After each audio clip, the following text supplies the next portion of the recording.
Assalamualaikum warahmatullahi wabarakatuh. Alhamdulillah wassalatu wassalamu ala Rasulillah wa ala alihi wa sahbihi wa mawalah. La haula wa la quwata illa billah.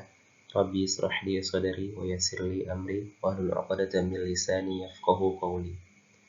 Baik, pada kesempatan kali ini kami akan membahas sedikit sesuatu yang berkaitan dengan akidah. Setiap muslim harus berpegang teguh kepada akidah, sebab akidah merupakan pondasi dan dasar dalam agama dan dasar dari segala amal yang akan dilakukan. Oleh karena itu, untuk membekali diri dan menjaga kualitas keimanan, maka setiap mukallaf memiliki kewajiban memahami hakikat akidah Islam beserta ruang lingkupnya secara benar. Pengertian akidah. Dalam bahasa Arab, pengertian akidah adalah kata yang berasal dari al-aqdu yang berarti ikatan, at-tawthiqu yang berarti kepercayaan atau keyakinan yang kuat, al-ihkamu yang artinya mengukuhkan atau menetapkan, ar-rabtu biquwwah yang berarti mengikat dengan kuat. Sederhananya, pengertian akidah adalah apa yang diyakini oleh seseorang. Akidah merupakan perbuatan hati, yaitu kepercayaan hati dan pembenaran terhadap sesuatu. Menurut Kamus Besar Bahasa Indonesia, pengertian akidah adalah kepercayaan dasar atau keyakinan pokok. Sementara itu, menurut istilah atau terminologi, pengertian akidah adalah iman yang teguh dan pasti, yang tidak ada keraguan sedikit pun bagi orang yang meyakininya. Jadi, secara bahasa, pengertian akidah adalah keyakinan yang kokoh atas sesuatu sehingga tidak ada keraguan yang mengiringinya. Keyakinan ini tentu saja harus sesuai dengan realita agar akidah yang dimiliki menjadi benar. Akidah menurut beberapa pakar. Yang pertama, dari Abu Bakar Jabir Al-Jazairi. Akidah adalah kebenaran yang dapat diterima manusia berdasarkan akal, wahyu, dan fitrah. Akidah ditanamkan dalam hati dengan keyakinan yang kuat dan menolak segala sesuatu yang bertentangan dengan kebenaran tersebut. Yang kedua dari Hasan al-Banna. Akidah yaitu beberapa perkara yang wajib diyakini kebenarannya oleh muslim yang mendatangkan ketentraman jiwa dan tidak dicampuri oleh rasa ragu-ragu. Yang ketiga dari Mahmud Shaltut. Akidah merupakan cara pandang seseorang tentang segala perkara yang tidak diikuti dengan keraguan apapun. Yang keempat dari Syekh Taqiyuddin An-Nabhani. Akidah merupakan iman atau keyakinan yang bersifat pasti berdasarkan dalil-dalil Islam. Yang kelima dari Muhammad Hussein Abdullah. Akidah merupakan pemikiran yang menyeluruh tentang alam, manusia, kehidupan, dan semua yang berhubungan dengan Tuhan, hari kiamat, syariat, dan hisab. Macam-macam akidah. Yang pertama, akidah uluhiyah. Yang kedua, akidah ruhaniyah. Yang ketiga, akidah nubuwah. Yang keempat, akidah sam'iyah. Yang pertama, akidah uluhiyah. Akidah uluhiyah adalah keyakinan atas segala macam ibadah hanya dilakukan untuk Allah Subhanahu wa Ta'ala. Akidah ini mempresentasikan rukun iman yang pertama, yaitu iman kepada Allah Subhanahu wa Ta'ala. Seperti firman Allah dalam Quran surah Al-Anbiya ayat 92, "Inna hadhihi ummatukum ummatan wahidah wa ana rabbukum fa'budun." Sesungguhnya agama tauhid ini adalah agama kamu semua, agama yang satu, dan aku adalah Rabbmu, maka beribadahlah kepadaku semata-mata. Quran Surat Al-Anbiya ayat 92. Kemudian yang kedua, akidah ruhaniyah. Akidah ruhaniyah adalah keyakinan atas satu-satunya pencipta di dunia ini hanyalah Allah Subhanahu wa Ta'ala, mulai dari alam semesta, malaikat, jin, iblis, setan, dan roh. Semua tunduk dan patuh kepada perintah Allah Subhanahu wa Ta'ala. Akidah ini mempresentasikan rukun iman yang kedua, yakni iman kepada malaikat Allah, sebagaimana firman Allah dalam surah Maryam ayat 65, Rabbus samawati wal ardi wa ma bainahuma fa'budhu wastabir li'ibadati hal ta'lamu lahu samiyya.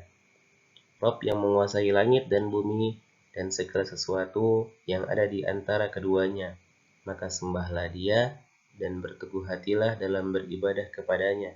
Apakah kamu mengetahui ada seorang yang sama dengan Dia yang patut disembah? Quran Surat Maryam ayat 65. Yang ketiga, akidah nubuwah. Akidah nubuwah adalah keyakinan yang berhubungan dengan Nabi dan Rasul, serta termasuk kitab-kitab yang diturunkan kepada mereka, mukjizat, serta karomahnya. Akidah ini menunjukkan bagian dari rukun iman yang ketiga dan keempat, yaitu iman kepada kitab dan Rasul Allah. Sebagaimana firman Allah yang tercantum dalam Quran Surat Al-Baqarah ayat 285, Amana ar-rasulu bima unzila ilaihi min rabbihi wal mu'minun kullun amana billahi wa malaikatihi wa kutubihi wa rusulihi la nufarriqu baina ahadin min rusulihi wa qalu sami'na wa ata'na ghufranaka rabbana wa ilaikal masir. Rasul Muhammad beriman kepada apa yang diturunkan kepadanya Al-Quran dari Tuhannya. Demikian pula orang-orang yang beriman. Semua beriman kepada Allah, malaikat-malaikatnya, kitab-kitabnya, dan rasul-rasulnya. Mereka berkata, kami tidak membedakan seorang pun dari rasul-rasulnya. Dan mereka berkata, kami dengar dan kami taat. Ampunilah kami ya Tuhan kami, dan kepadamu tempat kami kembali. Quran Surat Al-Baqarah ayat 285. Kemudian yang keempat adalah akidah sam'iyah. Akidah sam'iyah adalah keyakinan tentang segala sesuatu yang hanya bisa diketahui lewat dalil Al-Quran dan As-Sunnah, seperti alam barzakh, akhirat, azab kubur, hari kiamat, surga, dan neraka. Hal tersebut juga sebagaimana rukun iman dan yang kelima dan yang keenam, yaitu iman kepada hari akhir dan iman kepada qada dan qadar. Hal ini telah dijelaskan dalam Al-Quran, surah Al-A'raf ayat 187.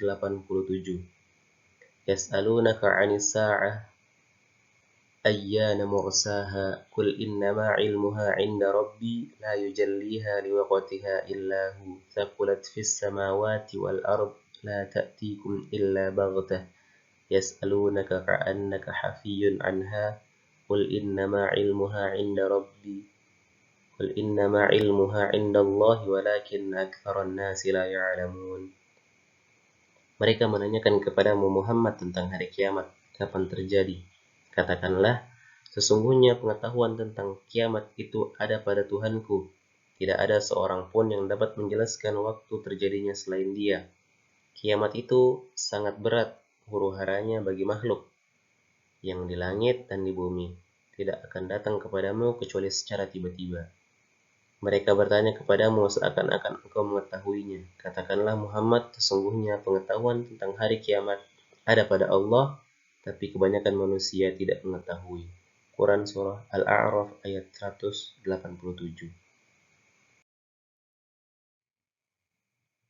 Dalam istilah umum, akidah memiliki makna keyakinan yang kuat dan kokoh. Dalam Islam, akidah yang benar adalah keyakinan bahwa Allah adalah satu-satunya pencipta alam semesta. Sangat penting bagi seorang muslim untuk mengetahui tentang ilmu akidah. Hal ini dikarenakan akidah yang dipegang akan menentukan diterima tidaknya amalan seseorang. Berbeda dengan akidah atau kepercayaan pemeluk Nasrani atau Yahudi yang mempercayai zat lain sebagai Tuhan mereka yang dianggap sebagai bentuk akidah yang salah. Allah berfirman, وَمَا أُمِرُوا إِلَّا لِيَعْبُدُوا إِلَٰهًا وَاحِدًا La ilaha illa huwa subhanahu amma yushrikun. Padahal mereka hanya disuruh menyembah Tuhan yang Esa. Tidak ada Tuhan yang berhak disembah selain Dia, Maha Suci Allah dari apa yang mereka persekutukan. Quran Surat At-Taubah ayat 31. Ayat ini menunjukkan bahwa akidah yang benar adalah akidah tauhid. Akidah tauhid adalah keyakinan bahwa satu-satunya Tuhan hanyalah Allah Subhanahu wa Ta'ala. Akidah tauhid sendiri terbagi lagi dalam beberapa macam. Berikut ini adalah penjelasan singkat mengenai macam-macam akidah tauhid yang perlu diketahui. Macam-macam akidah dalam Islam. Yang pertama, akidah tauhid rububiyah, yang kedua, akidah tauhid uluhiyah, yang ketiga, akidah tauhid asma wa sifat. Yang pertama, akidah tauhid rububiyah.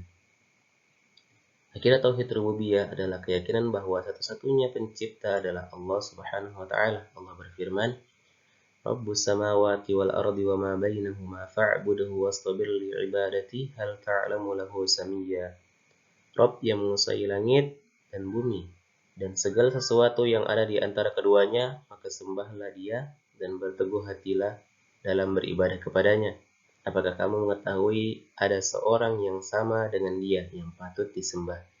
Quran Surat Maryam ayat 65. Rasulullah Shallallahu Alaihi Wasallam bersabda, "An tu'minu billahi wa malaikatihi wa kutubihi wa rusulihi wal yawmil akhir wa tu'minu bil qadari khairihi wa syarrihi."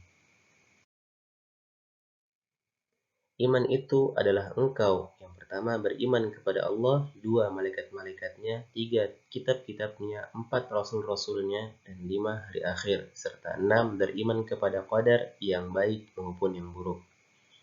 Tauhid rububiyah merupakan bentuk pengakuan bahwa Allah adalah pencipta langit dan bumi serta seisinya.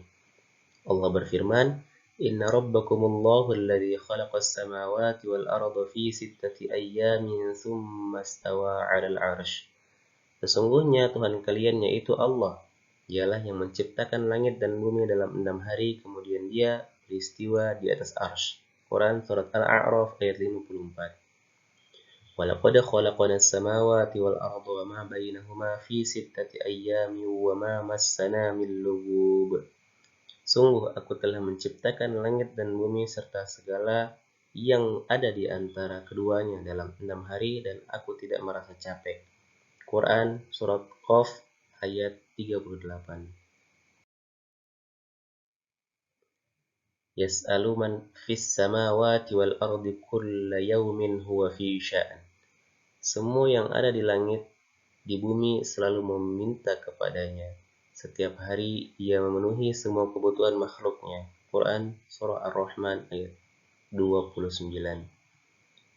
Secara definitif, Tauhid Rububiyah artinya keyakinan bahwa Allah Subhanahu wa taala merupakan satu-satunya zat pencipta dan pengatur alam semesta. Agama-agama Semit, yakni Islam, Kristen, dan Yahudi mengakui konsep Tauhid Rububiyah ini. Bagaimanapun juga, tidak ada zat yang mampu mengatur alam raya, menciptakan makhluk, menghidupkan, mematikan, memberi manfaat, dan memberi mara bahaya kecuali Allah Subhanahu wa taala. Menurut ketiga agama tersebut. Dalam bahasa Arab, Rabb asal kata rububiyah, artinya mengatur, mengurus, dan memiliki. Tauhid rububiyah bermakna bahwa hanya Allah Subhanahu wa taala yang mampu mengatur dan mengurus semua makhluknya. Yang kedua, akidah tauhid uluhiyah.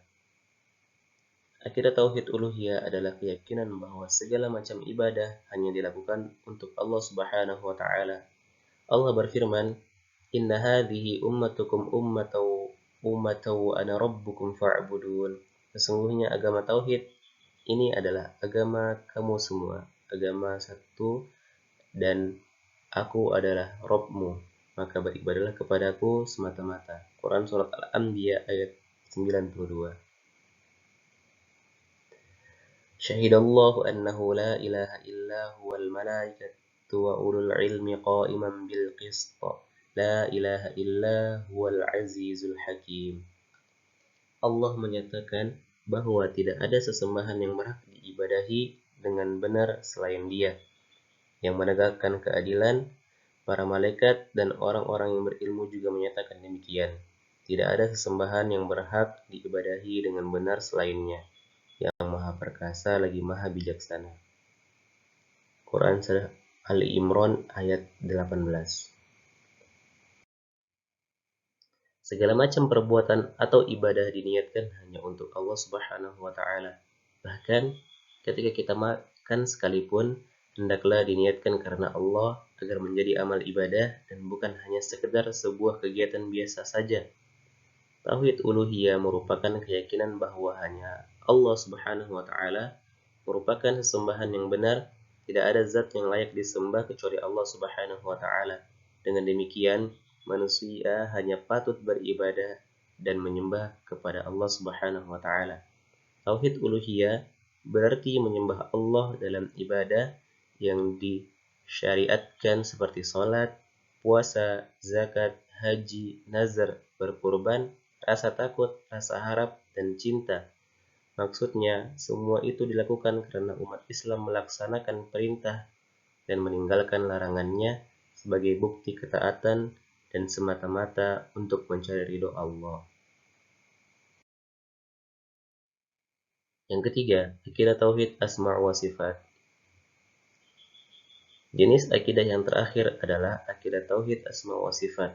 Tauhid asma' wa sifat adalah keyakinan terhadap sifat dan nama yang dimiliki Allah Subhanahu wa taala. Sebagai seorang muslim, kita diwajibkan mengimani sifat dan nama Allah yang biasa disebut Asmaul Husna.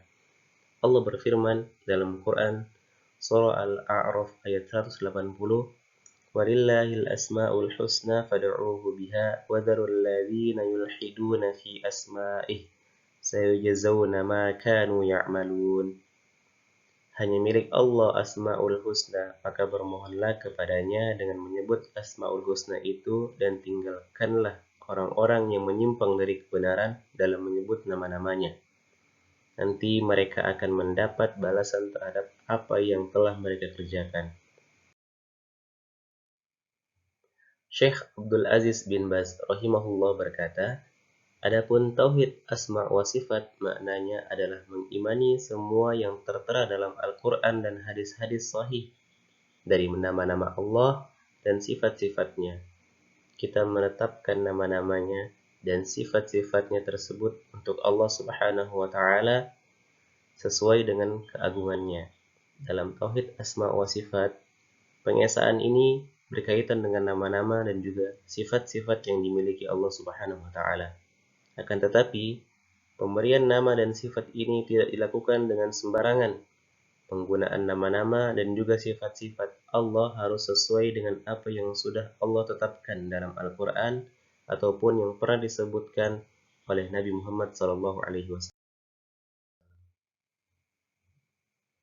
Tauhid asma wa sifat juga mengisyaratkan seorang hamba mentauhidkan Allah tanpa melakukan takyif, tamsil, tahrif, dan tathil, atau dengan kata lain tanpa mengilustrasikan, menyerupakan, menyimpangkan makna, atau menolak nama atau sifat yang telah Allah tetapkan tersebut.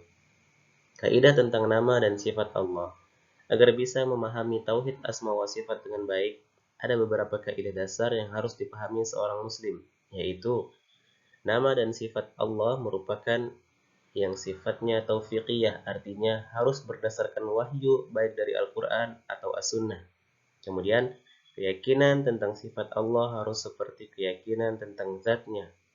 Artinya, seorang muslim harus menyadari bahwa tidak ada yang menyamai Allah dalam segi sifat, zat, ataupun perbuatan. Karena itu, sifat-sifat Allah juga tidak bisa disamakan atau dimiripkan dengan sifat makhluk. Kemudian, semua nama Allah adalah nama yang baik. Artinya, Allah adalah zat yang sempurna dan nama-nama Allah juga merupakan kesempurnaan yang tidak memiliki kekurangan sedikit pun. Kemudian, nama-nama Allah tidak terbatas pada jumlah tertentu. Hanya Allah yang tahu apa saja nama yang Ia miliki. Tauhid asma wa sifat juga membuat rasa cinta seorang hamba kepada Allah semakin besar, sehingga orang tersebut akan mampu mengagungkan Allah dengan sebaik-baik pengagungan, dan juga meningkatkan penghambaan sehingga dimudahkan dalam melakukan setiap hal yang diperintahkan dan menjauhi larangan Allah Subhanahu wa taala. Memahami tauhid asma wa sifat juga membantu seorang hamba dalam berdoa, meminta ampun, mengadukan keluh kesah, hingga memohon perlindungan kepada Allah. Dari sini juga, seorang hamba bisa lebih mengenal Allah dan memahami bagaimana cara menjadi hamba yang taat dan dicintai oleh Allah Subhanahu wa taala. Fungsi akidah. Akidah sebagai dasar agama, sudah pasti keberadaan akidah sangat menentukan bagi seorang muslim dalam bersikap, perbuatan, dan perubahan yang terjadi. Oleh sebab itu, fungsi akidah sebagai berikut. Yang pertama, akidah memberikan pedoman dan merupakan landasan seluruh ajaran Islam. Kedua, akidah meningkatkan keimanan dan takwa. Yang ketiga, akidah berfungsi membentuk akhlak soleh dan selalu berserah diri kepada Allah di dunia sebagai modal mencapai kebahagiaan di akhirat. Yang keempat, akidah berfungsi sebagai penyelamat seorang dari keyakinan yang menyimpang, serta menuntun dan mengembangkan dasar ketuhanan yang dimiliki manusia sejak lahir.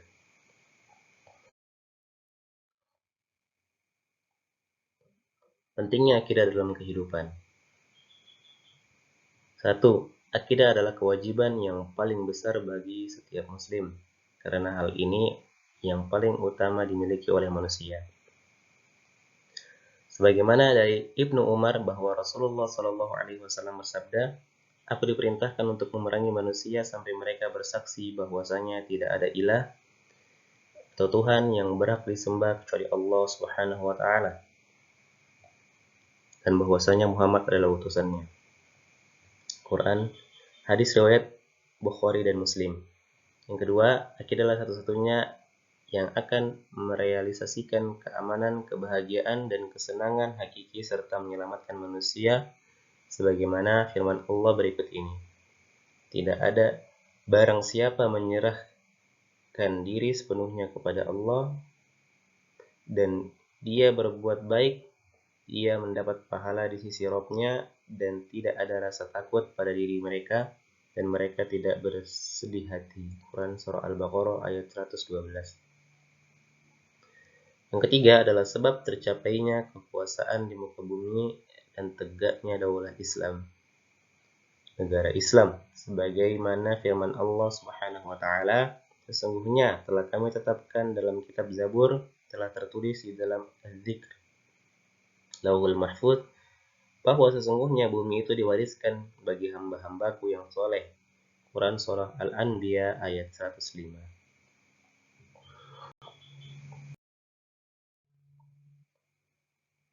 Manfaat mempelajari akidah. 1. Mendapatkan petunjuk hidup agar tidak tersesat ke jalan yang salah. Syahrul Ramadan alladzi unzila fihi al-Qur'an hudan lin-nasi wa bayyinatin minal huda wal furqan. Faman syahida minkum asy-syahra falyasum wa man kana maridan aw 'ala safarin fa'iddatun min ayyamin ukhra. يريد الله بكم اليسر ولا يريد بكم العسر ولتكملوا العدة ولتكبروا الله على ما هداكم ولعلكم تشكرون. Artinya, mengetahui petunjuk yang benar sebagai pedoman agar dapat membedakan mana yang baik dan mana yang buruk, sesuai firman Allah di Al-Quran Surah Al-Baqarah ayat 185. Yang kedua, melindungi diri dari perbuatan maksiat. Qul in kuntum tuhibbunallaha fattabi'uni yuhibbukumullah wa yaghfir lakum dzunubakum wallahu ghafurur rahim. Artinya menghindarkan diri dari pengaruh kehidupan yang sesat seperti yang difirmankan Allah Subhanahu wa taala dalam Al-Qur'an surah Al-Imran ayat 31. Yang ketiga, menumbuhkan semangat beribadah kepada Allah Subhanahu wa taala. وَإِذْ أَخَذَ رَبُّكَ مِنْ بَنِي آدَمَ مِنْ ظُهُورِهِمْ ذُرِّيَّتَهُمْ وَأَشْهَدَهُمْ عَلَى أَنْفُسِهِمْ أَلَسْتُ بِرَبِّكُمْ قَالُوا بَلَى شَهِدْنَا أَنْ تَقُولُوا يَوْمَ الْقِيَامَةِ إِنَّا كُنَّا عَنْ هَذَا غَافِلِينَ. Artinya, menumbuhkan dan membina dasar-dasar ketuhanan yang Maha Esa yang terdapat dalam jiwa manusia sejak lahir. Yang keempat, menenteramkan dan sebagai penenang jiwa. Yang kelima, memurnikan niat ibadah hanya untuk mencari ridho Allah Subhanahu wa taala. Manfaat akidah dalam kehidupan manusia. 1. Untuk mengetahui petunjuk hidup yang benar dan dapat membedakan mana yang benar dan yang mana yang salah sehingga hidup untuk mencari keridhaan Allah Subhanahu wa taala. Yang kedua, untuk menghindarkan diri dari pengaruh kehidupan yang sesat atau jauh dari petunjuk hidup yang benar. Yang ketiga, dapat meningkatkan ibadah kepada Allah Subhanahu wa taala. Yang keempat, dapat membersihkan akal dan pikiran untuk ketenangan jiwa. Yang kelima, dapat mengikuti para rasul akan tujuan dan perbuatannya. Yang keenam, dapat beramal baik hanya semata-mata karena Allah Subhanahu wa taala. Yang ketujuh, dapat ikhlas dan selalu menegakkan agamanya serta memperkuat tiang penyanggahnya. Yang kedelapan, merupakan awal dari akhlak yang mulia. Jika seorang memiliki akidah yang kuat, pasti akan melaksanakan ibadah dengan tertib, memiliki akhlak yang mulia, dan bermuamalat dengan baik. Terima kasih. Sekian dari apa yang kami paparkan. Kami mohon maaf jika ada kesalahan. Kami akhiri. Assalamualaikum warahmatullahi wabarakatuh.